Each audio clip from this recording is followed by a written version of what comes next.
conhece a Casa do Estudante hoje, pela qual circulam várias pessoas diferentes, de vários perfis e de vários lugares, talvez nem imagine que houve uma época em que mulheres não podiam entrar lá, muito menos morar.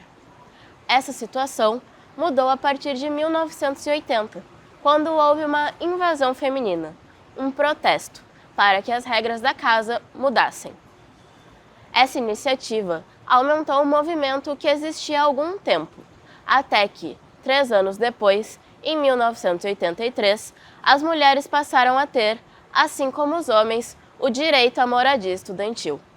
As mulheres eram proibidas de passar do primeiro andar, né? Tem até o caso que é do ex-prefeito, que é o José Fortunati, que foi morador dessa casa, quebrou o pé e a mãe dele foi até a casa para tentar ajudar ele. E ela não conseguiu passar porque as seguranças proibiram a entrada dele. Então tinha todo esse modelo que era um modelo hierárquico, um modelo masculinizado, né? E a ideia de quebrar essa masculinização da casa, essa militarização da casa, veio pela invasão. E outro ponto que é bastante importante, assim, essas mulheres, elas tinha mulher lá dentro, mas essas mulheres, elas eram quem? As mulheres da faxina. Os únicos moradores, as únicas pessoas permitidas como moradoras eram os homens, né? No dia 17 de abril foi feita uma grande assembleia, tá, pelos estudantes, e foi decidida que ia ter essa invasão. Porque nesse momento tinha uma moradora, que era uma moradora que eles até nomeavam moradoras clandestinas, ela morava com uma filha e foi denunciada e ela recebeu uma carta de expulsão. Assim que ela recebeu essa carta de expulsão, foi feita essa assembleia e foi decidido pela invasão. Então isso foi comunicado nas mídias, foi comunicado no correio, na Zero Hora, e gerou uma grande comoção pela universidade.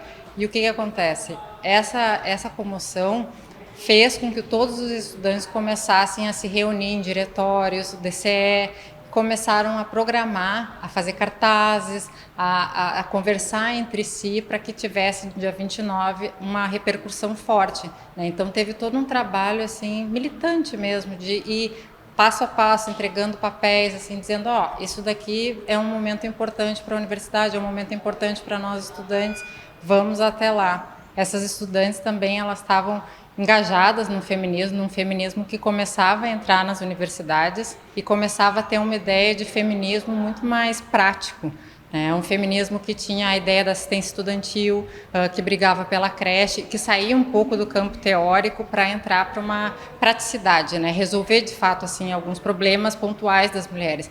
E a ideia da Casa do Estudante era uma dessas. Eu participei da invasão feminina porque era uma necessidade, naquele momento, pessoal para mim, né? Eu tinha chegado em Porto Alegre em março de 1980, estava no primeiro semestre da faculdade de farmácia, tinha conseguido uma vaga na Casa de Estudante Feminina, que à época era só feminina, na Rua São Manuel, e eu tinha vindo com um namorado, que eu namorava no interior, ele também tinha passado na faculdade de engenharia, e ele morava na Casa de Estudante da João Pessoa, na CEL.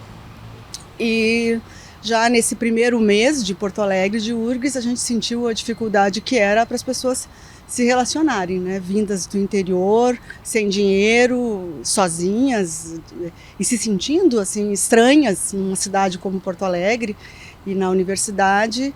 E basicamente o convívio era interdito, porque na casa feminina os rapazes não podiam entrar e na casa masculina as moças não podiam entrar. E foi um movimento maravilhoso, tinha muita gente, muitas mulheres, meninas jovens como eu, muitos rapazes, e a gente subiu, entrou e subiu e ocupou, né? Eu não gosto muito da palavra invasão, se bem que naquele momento foi o que a gente usou, ocupou todos os andares da casa, né?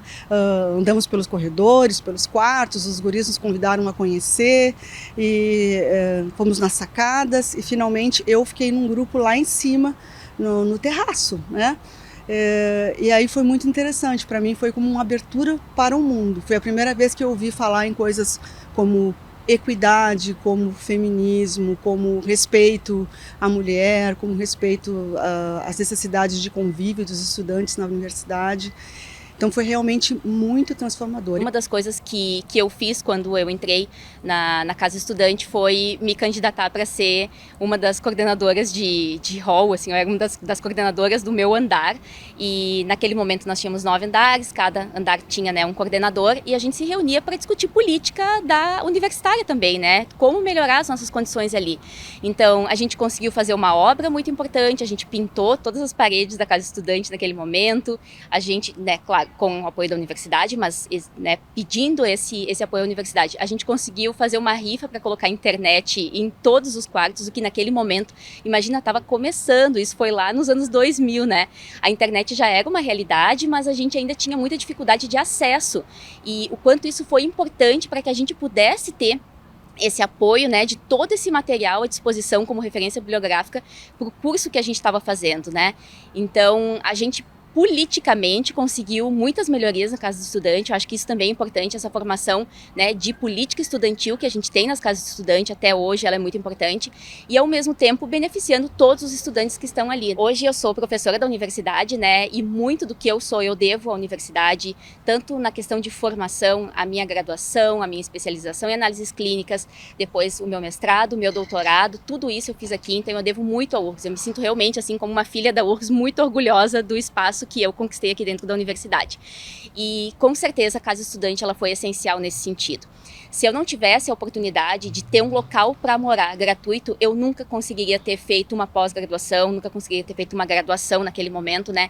E eu tenho certeza que tudo teria sido muito mais difícil. Eu faço licenciatura em História, então eu tenho aula aqui na FACED, então é só atravessar a avenida, sabe? E para ir para o Vale também é muito mais fácil. Eu consigo participar mais, por exemplo, de palestras que eram em horários que eu não tinha antes como vir. Também consigo participar mais dos processos políticos da universidade, né? Eu construo o XIST, o Centro dos Estudantes de História. Eu consegui ser eleita a coordenadora geral, coisa que antes não seria de forma alguma viável. Agora eu consigo muito mais participar das atividades, sabe? E também ter um contato maior com os meus colegas, coisas que antes também não era possível. Eu não conseguia sair com os meus colegas depois da aula, porque eu tinha que voltar cedo para casa, agora não.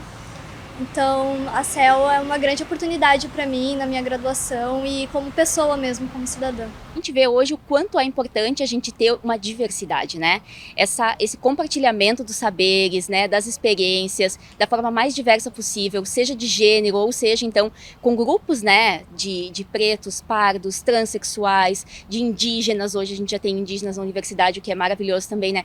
Poder compartilhar e poder aprender com todos esses grupos, né? Quando a gente fala de diversidade, cada um de nós traz experiências de casa, né? Traz as suas experiências de vida e pode compartilhar e ajudar outras pessoas também com essas experiências.